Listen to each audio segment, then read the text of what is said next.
production. Meeting called to order. Councilmember Bez Anderson. Here. Councilmember Chapman. Here. Councilmember Clayton is absent. Deputy Mayor Quinn. Here. Mayor Moore. Here. Please stand for a silent prayer, a moment of reflection.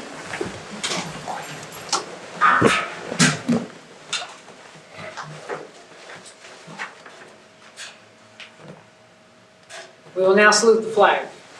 I pledge allegiance to the flag of the United States of America and to the republic for which it stands, one nation, under God, indivisible, with liberty and justice for all. As to comply with the Open Public Meetings Act, Chapter 231, PL 1975, adequate notice has been provided in the following manner. The annual notice was forwarded to the Asbury Park Press, the Coaster, and the Star Ledger on January 22nd, 2024, and posted on the bulletin board the same date. All notices are on file with the city clerk. At this time, we have a presentation by the Environmental Shade Tree Commission for the Wait a community. second, aren't we gonna do us first? So, Oh, I'm once they're done, they can go right into questions? I'm sorry. Yep. It's been a while. You're out of Italy, Lisa. You're back in America. I'm not in Kansas. Matters from City Council, Councilmember Bez Anderson. Yes, I do. Good evening, everyone. So I just wanted to report out to you. First of all, I have been asked by some of the residents when they see me out in the community, what committees are you on? And I shared what I serve on in recreation, the Asbury Park Housing Authority, and also APTV. And they asked me about, well, what about the minutes? So can you share that with us? So I'm speaking for myself. I am going to report out to you on the committees that I serve on. So one is recreation. And next Thursday, we have something for all our little goblins, and it is the trunk or treat. And I put a call out at our last meeting and then at the Homeowners Association, and I asked for volunteers, and I am really happy to say that you all responded well. You have donated candy, and we have about 40 cars, and the kids are really going to have a wonderful time. So I just wanted to say thank you to all of you for your generosity and participating to make this a really fun event. And then Miss Cassandra Dickerson, she has been working really hard on a fun day, and it is this Saturday. It's going to be at Sunset Park, and it's from 1 to 4 p.m., and that's between Main Street, 5th, and Sunset Avenues. So come out and celebrate fall with free fun foods and giveaways. So that's this Saturday, and I hope to see you then. So that's my report, and I thank you so much. That's all. Thank you. Thank you. Councilmember Chapman. Hi, so I'd just like everyone to know that the Asbury Park Arts Council is pleased to present its third annual AP and 3 screening premiere event on Sunday, November 3rd, 6:30 at the Jersey Shore Arts Center in Neptune. The event will showcase the films of 11 finalists of this year's AP and 3 Film Challenge, the only filmmaking event held in Asbury Park. The challenge requires filmmakers to produce a 3-minute film using specific requirements shot in Asbury Park over the course of 3 weeks, and then it's judged by a panel of film creatives, and it's really a cool event, so I hope you'll look around and see it. The films are great, it's a lot of fun, and it supports the Asbury Park Arts Council. Thank you. Deputy Mayor Quinn. Yeah, I just want to acknowledge a community activist we lost in the last couple of weeks, Catherine Murphy. She was integral in moving Asbury Park in a more green and equitable direction. And so we give our heartfelt condolences to her family, and Asbury will miss her. Thank you. Mayor Moore. Yeah, I'll just echo that also. And Catherine was a good friend, and she was very instrumental on the North End Boardwalk. And there will be a bench one day on the North End in honor of her. And I'm so happy 2 weeks ago, she was here and she spoke at the microphone, and nobody saw this coming, so it's hit us all hard. But thank you. Thank you. Thank you. Matters from the City Manager. Nothing, thank you. Thank you. Matters from the City Attorney. Nothing. Thanks, Fred. We're now on to a presentation of the Community Garden by the Environmental Shade Tree Commission. Tom, are you coming up? Yes. Wonderful. Yes. I think both are coming up. Oh, okay. Lisa. Pictures up here. Here you go. You want to go first? For those of you who are on that side of the room, if you come here, you can see the video. It's a drone video of all of the gardens in Asbury Park. And those are all the ones that the Shade Tree Commission and the community farm are responsible for. So you can look at that while we're talking. Okay, the very first thing I'd like to start talking about is the Arbor Day celebration this year, 2024. It was entitled Make Grand Avenue Green Again. And as a result of that, we planted 20 trees on Grand Avenue so that we could begin to turn it into another kind of green passageway. And there were 17 trees that we planted around the city, other than on Grand Avenue. And then there were 60 smaller trees that were front yard or backyard trees that we distributed at the Clearwater Festival to anybody in the town who wanted them. So we had a total of 97 trees that we actually planted and distributed just since April of this year. We were also notified that according to the Department of Environmental Protection, we have to have a removal and replacement ordinance for trees, especially ones that are dying and ones that are dead. And even for trees that are alive, that people would like to have removed. And the ordinance requires us to be responsible for all trees, whether it's on city property or private property. So there is an application that people have to fill out, and they get that from the Department of Public Works. They then call upon the Shade Tree Commission to go out and to assess the tree, whether it's dying, dead, and so forth, because according to our analysis, they are either going to simply remove it and replace it, and that'll be it. Or if they want to remove a tree that's really alive, they're going to have to pay for that or replace other trees in town. And that's gone slowly, but it's worked rather well so far. This year we were designated as the 22nd Tree City year, and so we have been very close to keeping our record with the New Jersey Tree Arbor Day program. Let's see. We have 27 perennial gardens, many of which you can see. This is the Cannonball one, or the Civil War Park, or now they call the Pavinsky Park, embarrassingly, but in any event, it's there. And the gardens are just doing beautifully. We've been very fortunate to have irrigation placed over here on Fifth Avenue and Sunset Avenue, so we have the Rotary Garden, and we also have the Veterans Park Garden, and we also have the Butterfly Garden, as you can see right there. That's probably one of the more attractive ones in town, and we get an awful lot of people who come to see it, especially in the springtime, when the daffodils and tulips and such are in bloom, as well as the trees. Speaking of those beautiful cherry trees, we just planted 6 more there about 2 Saturdays ago. So the whole place is really beginning to come alive, and I can't tell you how many times people stop and just simply say thank you, thank you, thank you. They're really appreciative because we have enough concrete, we're getting enough glass putting up, we're getting enough cement and everything else, but now we have gardens and we have places that are warm and welcoming, and people can sit and they can rest, and it feels like a community. It makes all the difference in the world, so we're pleased to do that.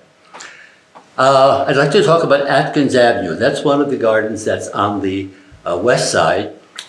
It's on a lot that was empty for many, many years, and so we talked with the DPW to see if we could make a clearance there, because it was just nothing but a trash pile for a long time.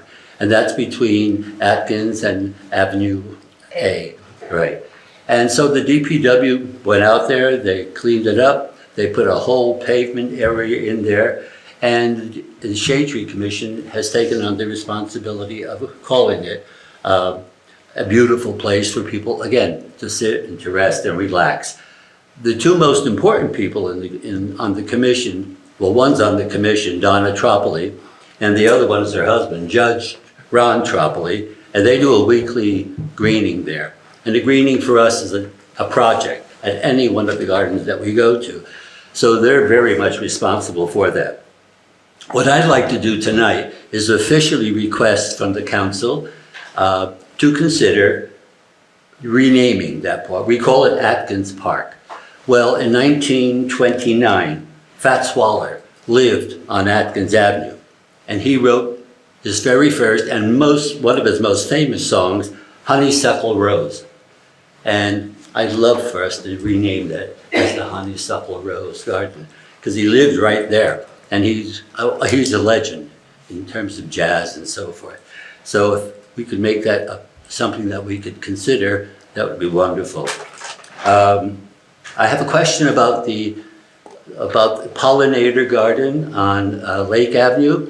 I was here a few weeks ago asking about possibly protecting that garden because of people coming off the bridge and running down on their bikes, creating a real problem for us because they're dangerous. Because the garden grows, they don't see kids, they don't see dogs, they don't see older people walking, and they zoom right by them, and they could very easily hurt somebody.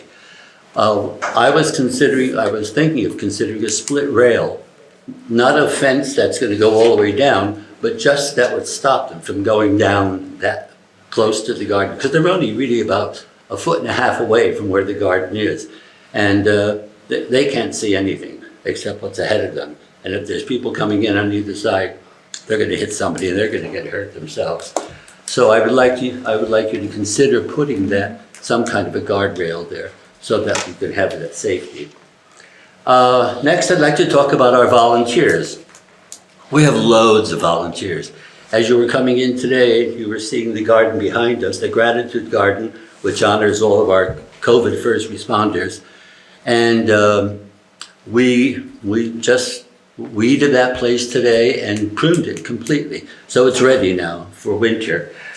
We have what we call greenings, and we meet every Wednesday, we meet every Saturday.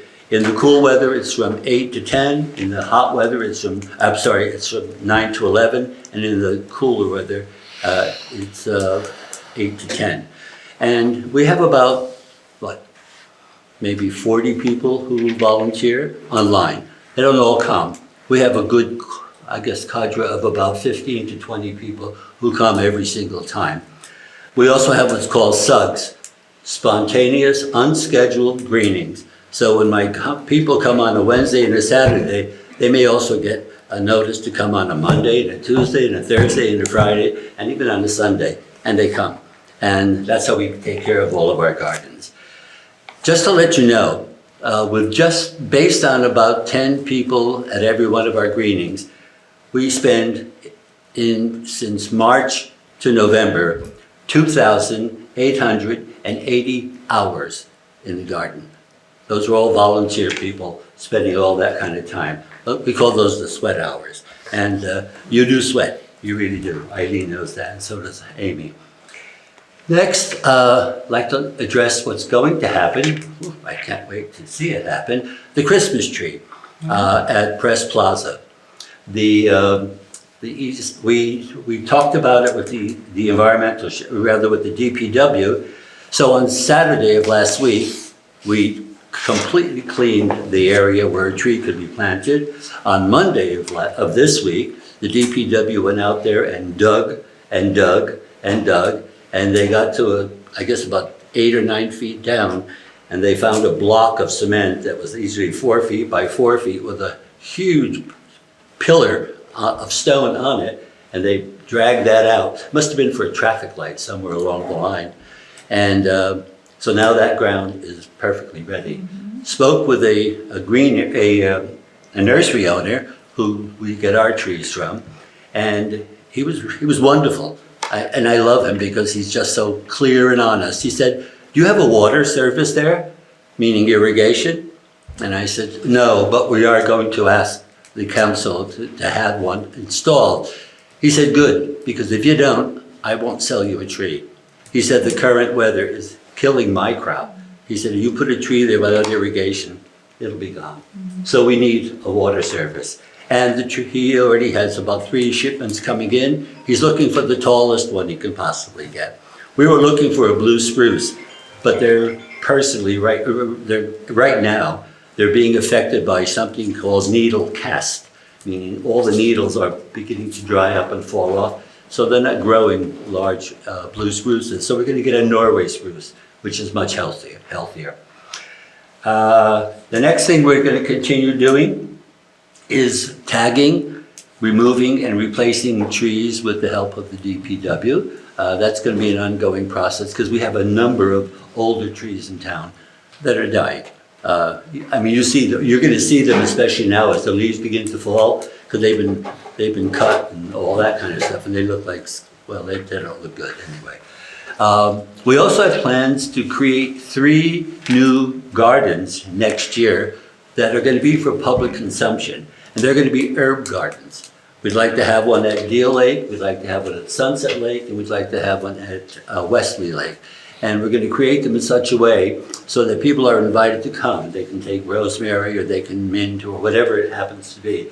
And it'll be, again, another one of those things that invites people to come in, to enjoy it, to take something home with them and to use it. And the last thing, which is something new for us, people from Ocean Grove have been coming over to look at our gardens, and they just think they're terrific.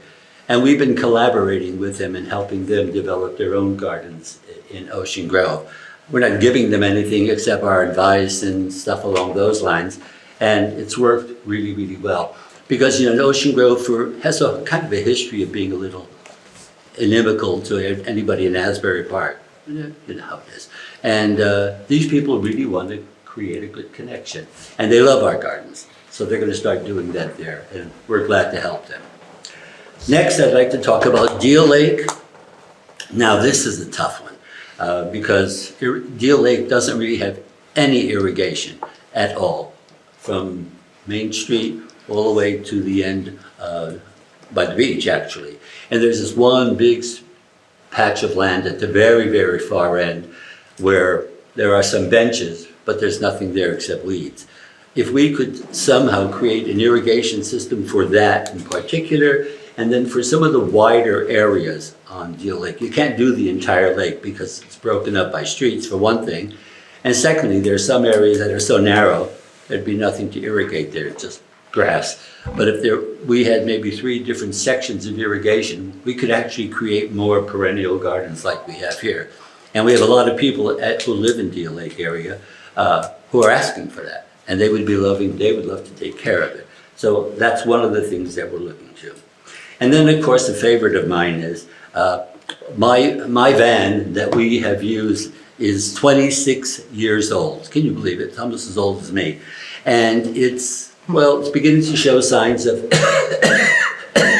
trying to catch its breath and trying to run. It's dying. And if we don't have that van, we have no storage at all. So all of our tools, no matter what we have, I'm not sure what's going to happen. Well, I know what will happen to them. They'll go into my garage. But we'll never have them for greenings because we never can get them there. We need something. The DPW has willingly given us some of their trucks, a bit antiquated. And one of them you can actually see the ground as you're driving because there's holes in the floor. So they're old, but I think we do need some help. So I'm just asking you to consider that. By the way, for my van, I pay the insurance. Thankfully, the city gives me gas, and I also take care of it in terms of maintenance because it's not a city truck, so we can't ask DPW to help us. And that's it. So I'm coming in with all kinds of success, and then I'm leaving with a plea. Please, please, get us a storage van. Yes. And now I want to introduce you to this one. Well, she asked me not to say this, but I'm going to anyway because she knows I will. Nancy and I have this wonderful relationship where we're constantly going back and forth with one another, and she calls me the old man, and I call her the old woman. In any event, Nancy is the head of the farm. When we gave that up as something that the volunteers were doing, Nancy took it over, and has just done an amazing job. She is constantly working on it, and, well, she's going to tell you all the kind of things that they've given away. People come and love what they get. Go ahead, Nancy. Okay, well, after all those things you asked for, I'm afraid to talk. I just want a truck. I'm just going to read my speech, Oh. which starts with, "Thank you, City Council and City Manager, for inviting us to share how we're doing." And to the people in the audience who may not know, we have a farm garden, a little farm garden, right outside these windows. It's wedged between the building and the train track. And about 10 years ago, this unused space, the EST volunteers turned into a community vegetable garden. Originally, it contained several beds that were rented to city residents, and that didn't go over real well, so EST installed a fence, and they started managing the beds on their own. And as Tom said, 6 years ago, he asked me to concentrate my effort on that garden, which I do. And we've increased our output to about 2,000 pounds a year. It's just a little tiny garden, 2,000 pounds of vegetables. Free. Huh? Free. Free, yeah, well. The garden has 24 beds, several planter boxes and planting bags. We have a drip water system and a greenhouse. And the plants are all started in the greenhouse. Some of them are started at my house from seeds, specifically selected for disease resistance. We use row covers and grow tunnels. We don't use any pesticides. That's what the disease resistance is about. We have about 30 different crops, but several varieties of them, such as tomatoes. We have 5 or 6 varieties. Peppers, we have 5 or 6 varieties. Some people like it really hot, and some people like them really sweet. And we try to get the crops that will meet the culinary interests of our various ethnic groups in the city. And each year, we introduce new crops and we urge the public to try them, and they like to do that, and they swap recipes with us. On average, 25 people come to the stand each week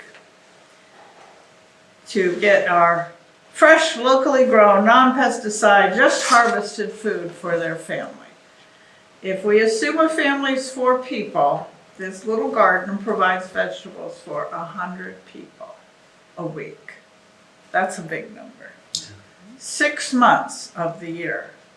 Originally, but if you, I have all these charts here. The total number of guests this year was 579. So if you take the 579 and multiply it times 100 a week, we've got 5,000 healthy meals were given out for their 6-month period. Okay? I need you to remember that number. It was, previous to that, it was an unused city lot that's been transferred into an oasis. Not only are our recipients multi-ethnic and multi-generational, but so are our volunteers. Some of us are retired, some hold jobs, and we have 2 young teenagers who have been coming to help us plant and harvest every week. They also help us with translation at the stand. 7 of our adult volunteers are Rutgers certified master gardeners.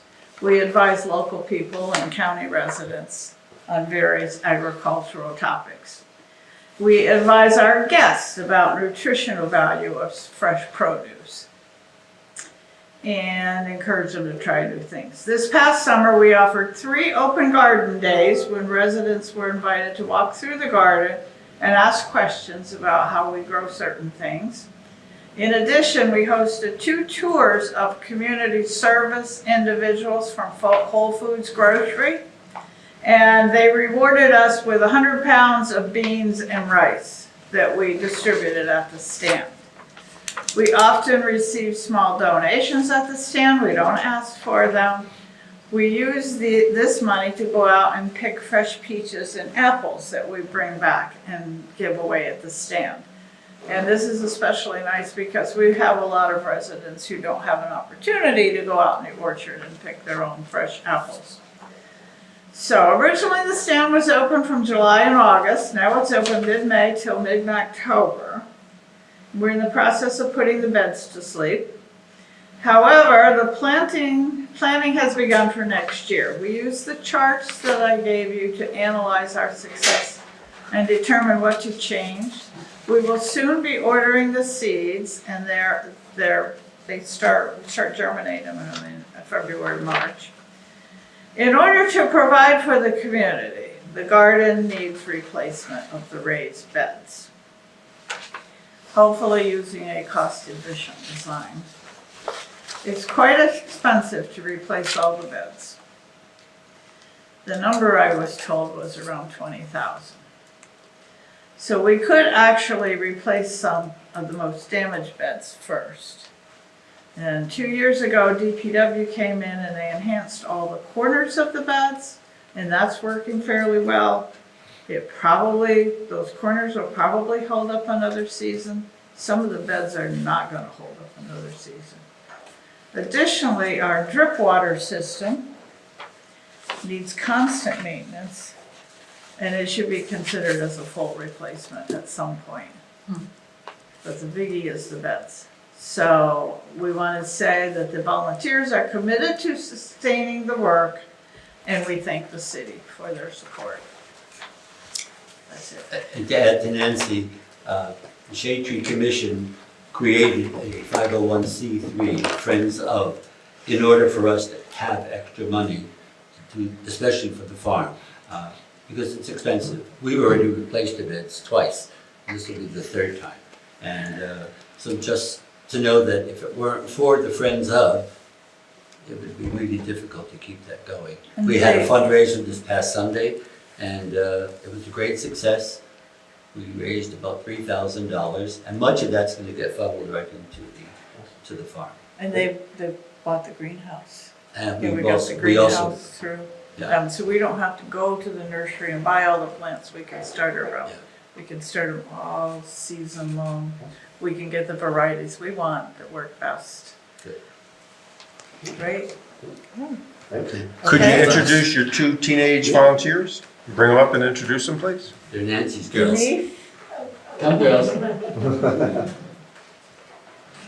They're wonderful.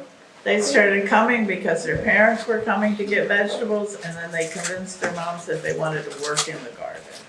And when they started, they were just about that high. Yeah, they've been with us. I had to hold their hands as we went Yeah. home across Memorial, but they're not little anymore. Your dad and your eldest. Very Trying nice. to-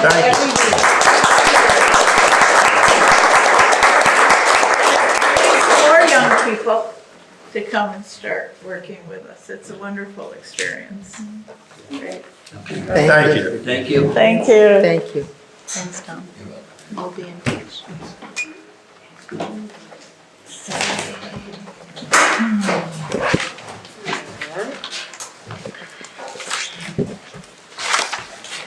We are now on to public participation. May I have a motion to open the meeting to the public? Second. All in favor? Aye. Thank you. Public participation portion is now open. Any member of the public who wishes to speak, please use the microphone, state your name and address for the record, and there will be a 3-minute time limit for each speaker. Again, your name and address for the record. Thank you. Nancy Sedano, 1000 4th Avenue. I would like to know, the 3rd Avenue traffic lights have been put up now for a couple of weeks, and I was just wondering when they're going to be activated and useful, because people are go crazy with the road changes and the traffic lights and stop signs, and what do you look at anymore? Do we have an ETA on that? Is that your only question? Yep. Okay, so we're waiting on New Jersey Transit. We've been dealing with them for close to 6 months. They have to be synchronized with the railroad crossings. So we would love to have them up tomorrow, but they're not going to be up tomorrow. We're hopefully by Thanksgiving. And again, it's New Jersey Transit holding us up. Okay. Okay, thank you.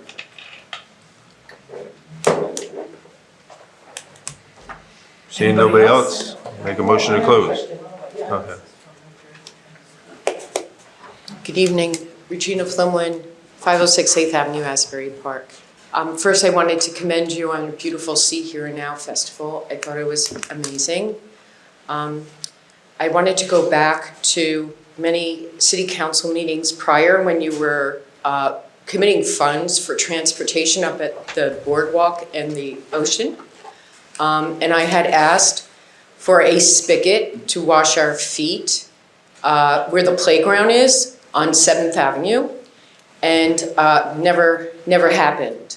And so we went another season of children coming off the playground and queuing to showers, which, by the way, the water just blows onto the personnel that we hire to check the badges. So it's kind of uncomfortable for them. And I thought it might be prudent to take a look of what we've done up at Surfers Beach and Dog Beach, which is just lovely. But, you know, for the family beach, it's kind of lacking. That brings me to another point. We want people to come into Asbury Park and to enjoy our beautiful city, but we do not enable them to change their clothes anywhere, and all we do is put up signs, no changing your clothes in the women's room or the men's room. But they do, because it's understandable. They're paying a hell of a lot of money to park, they're paying money to get onto the beach with their family, and then they want to enjoy a stroll possibly down the boardwalk or maybe visit some of our beautiful establishments. I think we need to consider putting up something that's more friendly to those coming in from out of the city, because it's almost like an elitist approach to people coming to use our beaches, that we want their money, we want them to park, we want them to pay, but they need to leave after they're done. And I think that's a disservice to the kindness of what our city stands for. So this is something we should maybe consider while they're redoing the frontage up by the boardwalk with the new development and the green spaces that will be there, right? So maybe we should look at that. Well, I was at an Asbury Park Homeowners Association meeting, and they gave a presentation of the new development and the parking that will be going away and the green spaces that will be there. So I thought maybe we could be somewhat preemptive with, hey, maybe we could throw in some changing areas. But then the last thing I want to ask is, on Main Street, I noticed that there's significant real estate that was purchased over a year ago that has continued to be boarded. And I'm wondering if the city has any guidelines for individuals or companies or LLCs that are coming in and buying our real estate and then just leaving it vacant. Can you give us an exact address? Sure. Okay. We have Kennedy's Chicken. We have Okay. Parisian Dry Cleaners. We have Max on Main, which has moved his establishment to Welch Farms or whatever, but then the building remains empty and vacant. We have the YMCA cocooned on Main Street, where the vacancy is upstairs and then seniors are just cocooned in there during the day. Those are four off the top of my Okay, head. fantastic. Or Medusa, right? Medusa was on the corner, and so many people have inquired, and they've done nothing with it.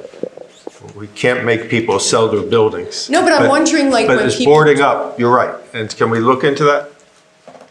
Have code Yes, look into we'll that? look into it. I just didn't know if we had guidelines for folks coming in and purchasing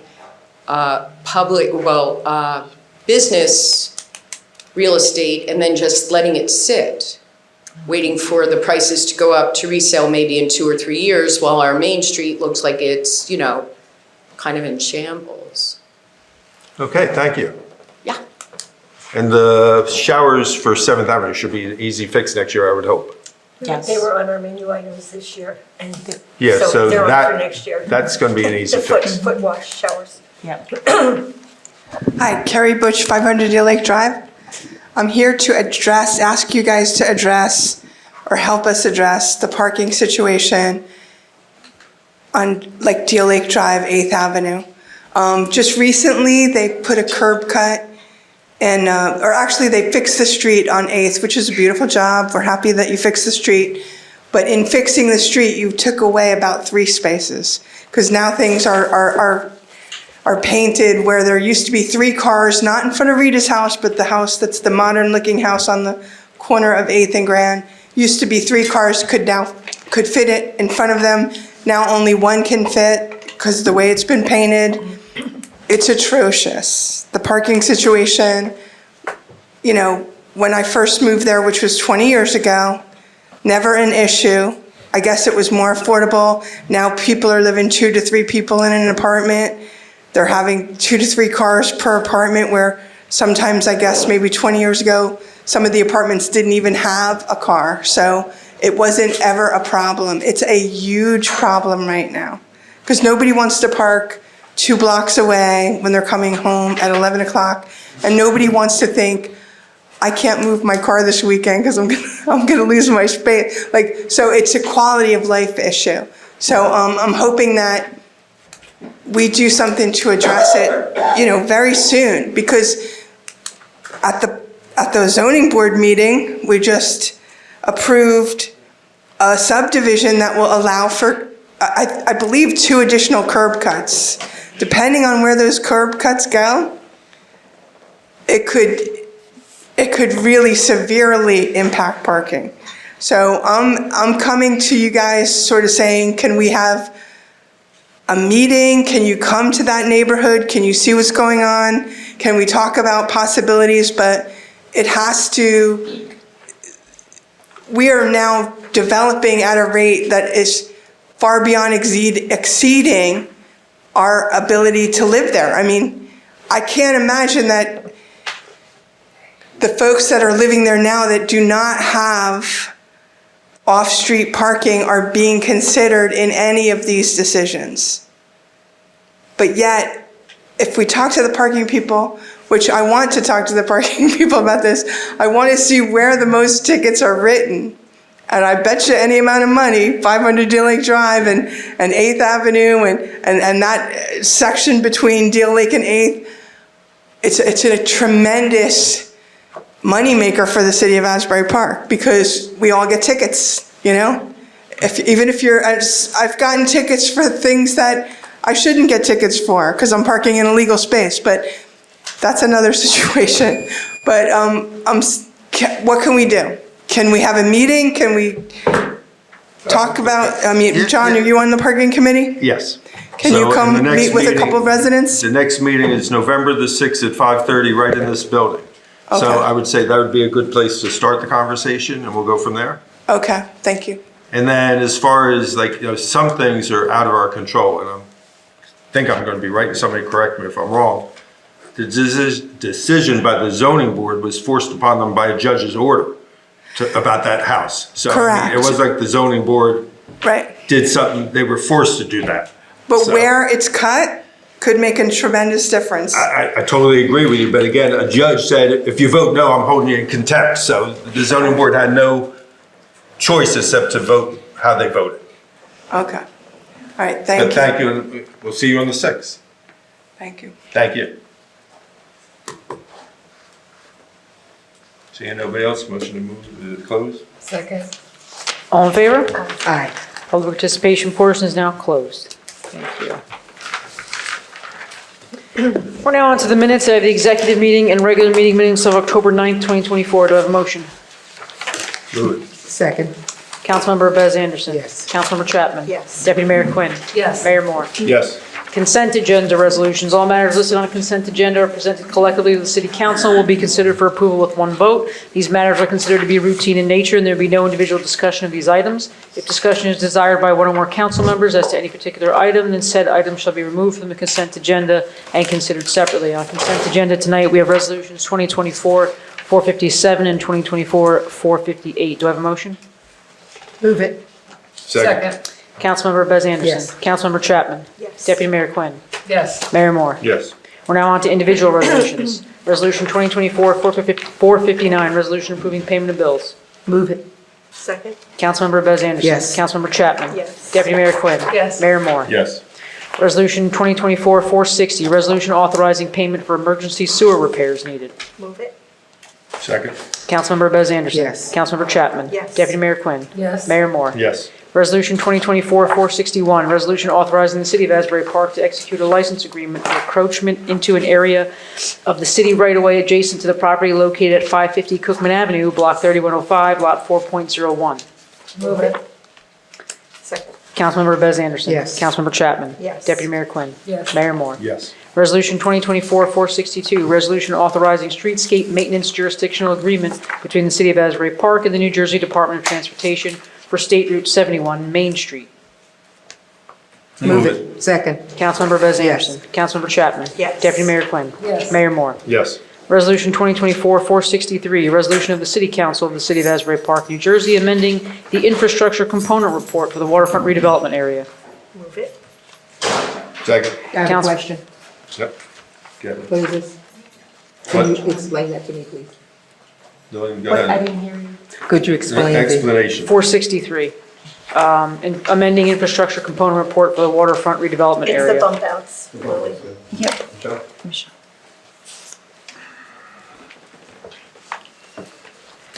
Good evening. This is amendment to the infrastructure report to allow green bump outs at the intersection of Webben 6th, 7th, 8th, Deal Lake Drive, and the intersections of 6th, 7th, 8th, and Deal Lake Drive at Kingsley Street. Okay, thank you. Done. Thank you. Councilmember Bez Anderson. Yes. Councilmember Chapman. Yes. Deputy Mayor Quinn. Yes. Mayor Moore. Yes. Resolution 2024-463, resolution awarding a bid for boardwalk decking removal and replacement project. Move it. Second. Councilmember Bez Yes. Anderson. Councilmember Chapman. Yes. Deputy Mayor Quinn. Yes. Mayor Moore. Yes. Resolution 2024-465, resolution authorizing an award to artists for the participatory budget art bench program. Move it. Second. Councilmember Bez Anderson. No. Councilmember Chapman. Yes. I'm sorry, Deputy Mayor Quinn. Yes. Mayor Moore. Yes. Resolution 2024-466, resolution authorizing PEPPM cooperative purchasing membership. Move it. Second. Councilmember Bez Anderson. Yes. Councilmember Chapman. Yes. Deputy Mayor Quinn. Yes. Mayor Moore. Yes. Resolution 2024-467, resolution authorizing the release of the performance bond for 302 Atkins Avenue, Block 1203, Lot 1. Move it. Second. Councilmember Bez Anderson. Yes. Councilmember Chapman. Yes. Deputy Mayor Quinn. Yes. Mayor Moore. Yes. If no one has anything else, we're on to adjournment. Move to adjourn. Second. All in favor? Aye. Thank you, everyone. Thank you. Meeting adjourned. Thank you. You're welcome.